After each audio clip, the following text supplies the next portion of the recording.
श्रृंगेरपुर धाम में प्रभु को जन्मस्थली, कर्मस्थली, पूजस्थली सब जुटा हुआ है यहाँ श्रृंगेरपुर धाम। स्वागत है आप सभी का मेरे चैनल ट्रैवल क्लाइंबर पर।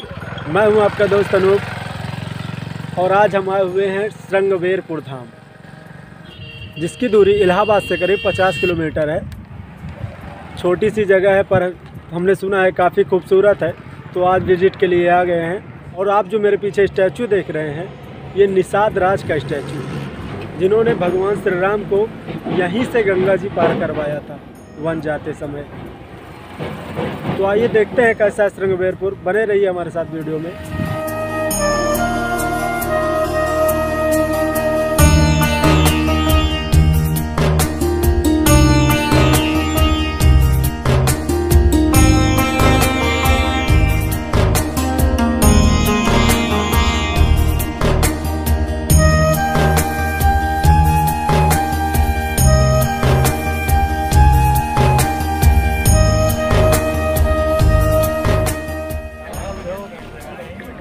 कृपया गंगा में पाप धोएं, गंदगी नहीं।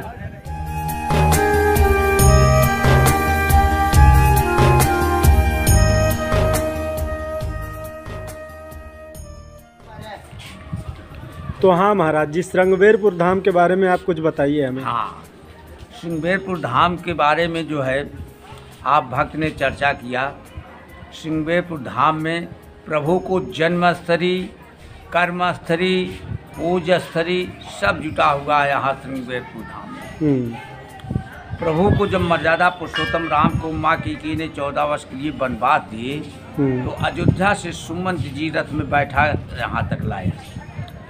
मतलब अयोध्या से यहाँ तक रथ से आए। सीता सचिव सहित दो भाई और श्रृंगेरपुर पहुँचे जाई। उतरे प्रभु रथ से उतरते हैं तो दृष्ट माँ गंगे तरफ पुरुषोत्तम राम माँ गंगा को दर्शन किए, प्रणाम किए, चंदामृत किए। तो प्रभु को मर्यादा पुरुषोत्तम राम को वनवासी भेष में यहाँ का निषाद राजा था।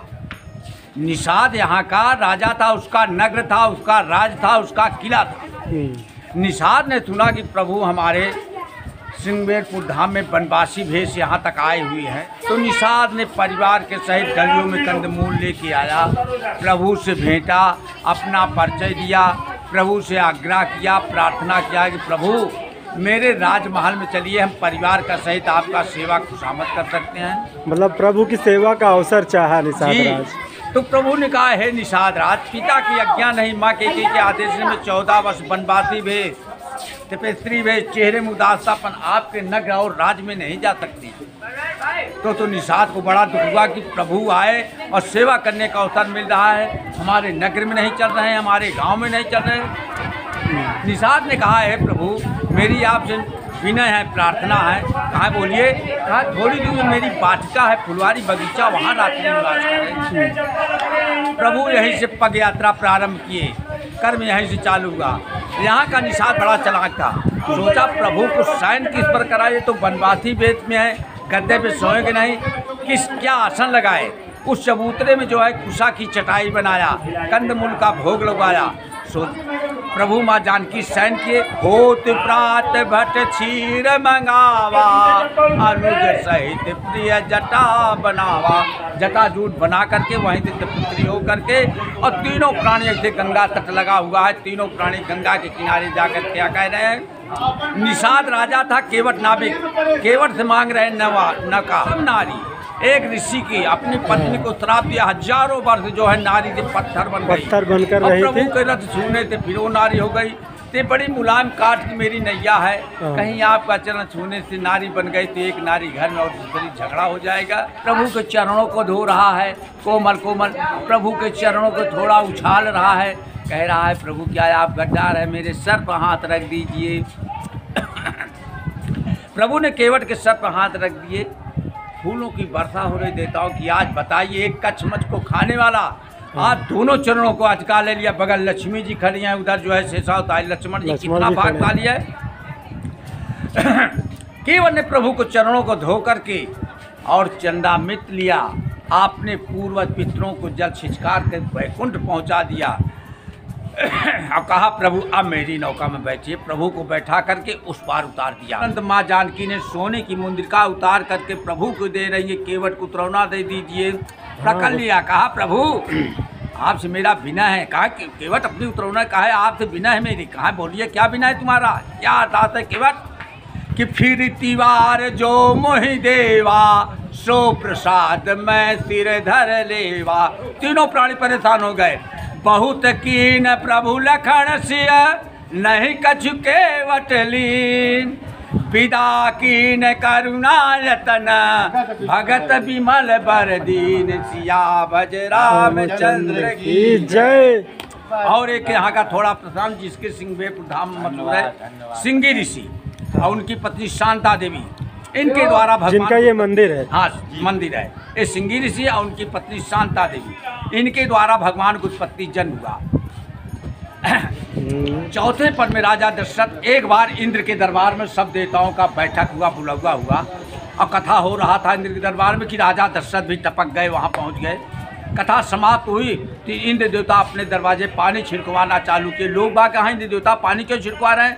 कहाँ राजा निर्वंशी का पैर पड़ा, इसलिए पवित्र करने के लिए जल छिड़कवा रहा हूँ। उसी टाइम पर राजा दशरथ को ग्लान हुई। मतलब राजा दशरथ के जब कोई पुत्र नहीं थे जी, तब इंद्र के दरबार में गए थे। हाँ, और इंद्र को मतलब ये बोले कि हाँ राजा निर्वंशी का पैर पड़ा, इसे पवित्र करने के लिए जल छिड़कवा रहा हूँ। जल छिड़कवा रहा। तो इंद्र के दरबार से राजा दशरथ चक्रवर्ती नरेश कहाँ पहुँचे? अयोध्या पहुँचे। किसके पास? गुरु वशिष्ठ जी के पास। वशिष्ठ जी ने कहा रे सम्राट राजा विजेता, आज चेहरे में मीलतापन क्यों है, क्यों उदासतापन, क्या कारण है?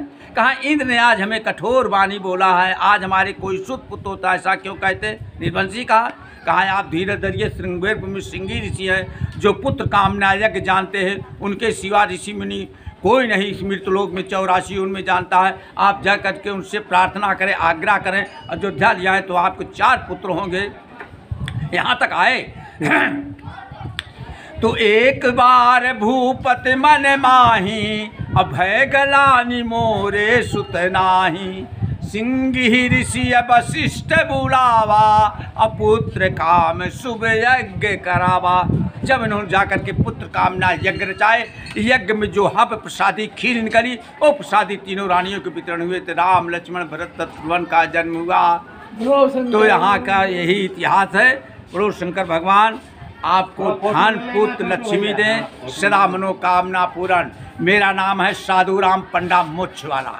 बस नाथ सकल संपदा तुम्हारी, मैं सेवक समेत सुत नारी। आप लोग को सेवा करते हैं। सिंहवेरपुर के आटा, मंसूराबाद के भाटा, धका धक चलता है। बोलो सिया बज रामचंद्र की।